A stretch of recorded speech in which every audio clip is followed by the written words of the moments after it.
Hey guys, I'm Lavanya, And my name is Iris.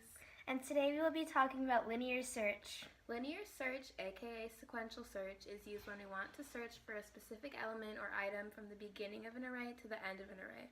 We basically go through a list of elements from left to right through multiple iterations and compare each element in the array with the specified element.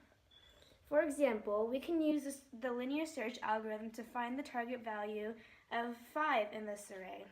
The linear search completes successfully once the target value is found. We start from the left. This is the left, right? So, is 5 equal to 10? No. Is 5 equal to 5? There we go. Ding ding. So, we keep repeating the process and we try to look for the target element. In this case, we found it in index equals 1.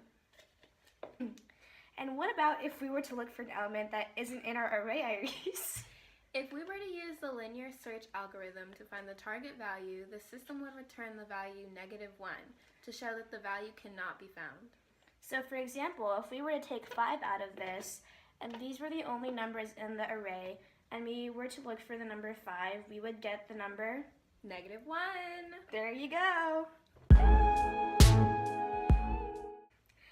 Next, we'll be talking about time complexity.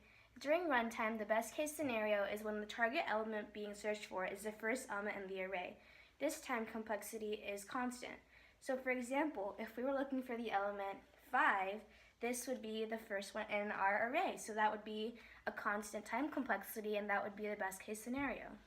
Now, the average case scenario is when the target element is in the middle and half as many comparisons are made as the worst case scenario.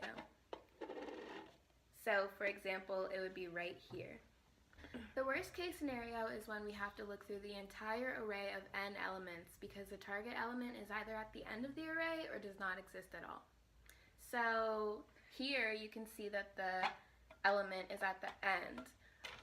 In other cases, it just wouldn't exist. Yes, and this would be a linear time complexity for the worst case scenario. And for worst case scenario, that would be the time complexity would be O of n, and for the best case scenario, the time complexity would be omega of 1.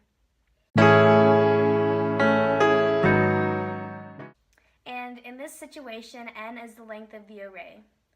And that's all for today. Thanks so much for watching us. Thanks, folks. We hope you have a great day. See you next time.